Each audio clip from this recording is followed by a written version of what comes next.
안녕하세요. 세금이 없다, 텍스 프리. 이 단어가 어떻게 성장 가능성이 무한하다, 업사이드 프리가 될 수 있을까요? 전혀 상관없어 보이는 이 두 단어 사이에 숨겨진 아주 흥미로운 연결고리가 있거든요. 오늘 그 이야기를 한번 파헤쳐 보겠습니다. 자, 여러분. 지금 전 세계를 휩쓸고 있는 K컬처라는 거대한 파도 다들 느끼고 계시죠? 그런데 만약 이걸 그냥 하나의 현상이 아니라 엄청난 투자 기회로 본다면 어떨까요?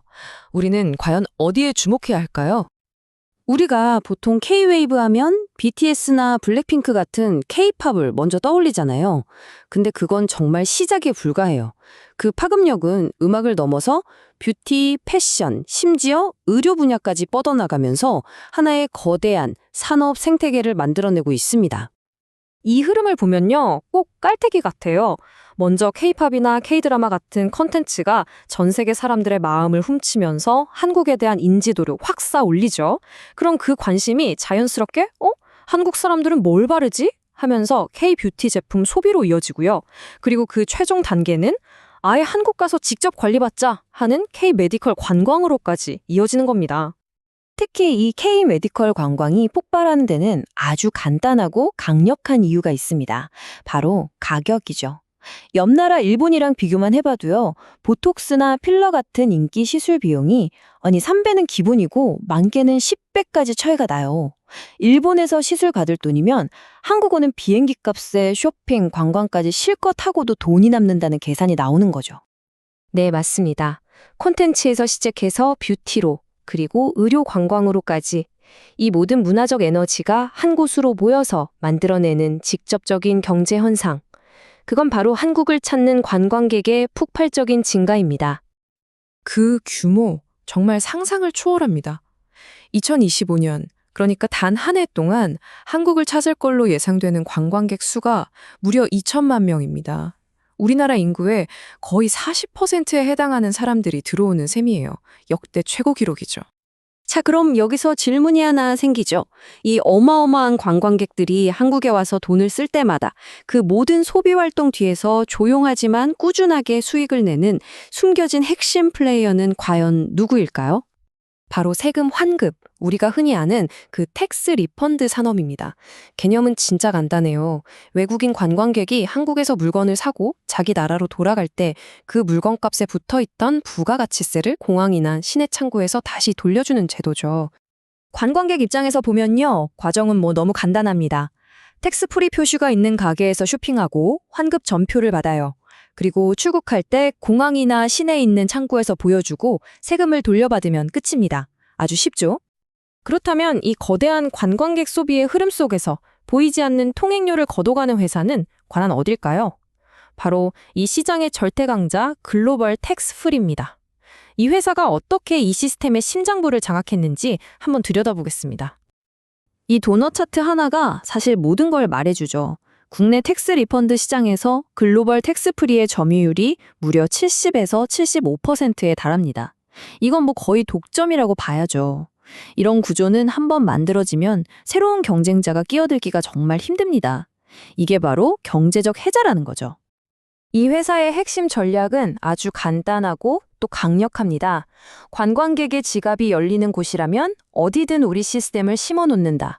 바로 이거예요. 물이 흐르는 모든 길목을 지키는 것과 같다고 할 수 있죠. 가장 대표적인 예가 바로 올리브영 효과입니다.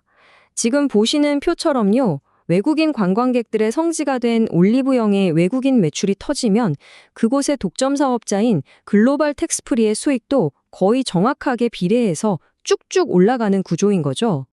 그러니까 올리브영뿐만이 아니라는 겁니다. 롯데, 신세계 같은 대형 백화점은 기본이고요. 요즘 외국인들한테 정말 핫한 다이소, 그리고 K-메디컬의 심장부인 강남의 주요 피부과와 성형외과까지 관광객 돈이 오가는 거의 모든 곳을 꽉 잡고 있는 겁니다. 그런데 이 회사의 이야기는 여기서 끝나지 않습니다. 이름에 왜 글로벌이 붙었겠어요? 진짜 글로벌 플레이어가 되기 위한 더 큰 그림을 그리고 있거든요. 해외 사업의 핵심은 싱가포르와 일본, 이 두 축입니다. 싱가포르에서는 세계 최고 공항인 창의공항의 독점 사업자로 안정적인 수익을 내는 캐시카우 역할을 하고 있고요. 일본에서는 정말 어마어마한 잠재력을 가진 새로운 기회가 열리길 기다리고 있는 거죠. 자, 바로 이겁니다.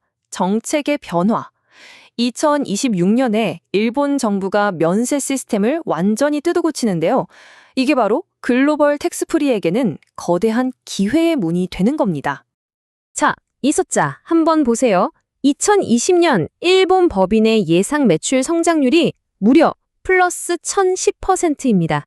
네, 제가 잘못 읽은 게 아니에요. 10배가 넘는 성장이죠. 일본 시장의 잠재력이 어느 정도인지 단적으로 보여주는 숫자라고 할 수 있습니다. 자, 그럼 이 모든 긍정적인 이야기들이 결국 우리 주머니에 들어오는 돈으로는 어떻게 연결될까요? 이제 숫자가 말해주는 미래를 한번 확인해 보겠습니다. 한 증권사 리포트를 보면요. 글로벌 텍스프리의 매출 성장세가 정말 가파릅니다. 2024년 약 1,300억 원에서 2026년에는 2,500억 원을 훌쩍 넘길 걸로 보고 있어요. 2년 만에 매출이 거의 2배 가까이 뛰는 거죠. 이런 전망을 바탕으로 한 애널리스트는 목표 주가를 9,110원으로 제시하기도 했습니다. 당시 주가 기준으로 보면 53%나 더 오를 수 있다는 분석인데요. 물론 이건 어디까지나 하나의 분석 의견일 뿐이고요. 투자를 권유하는 건 절대 아니라는 점 꼭 기억해 주세요. 이 모든 걸 한 문장으로 정리하면 아마 이 표현이 가장 정확할 것 같습니다. K-웨이브의 마지막 퍼즐 조각.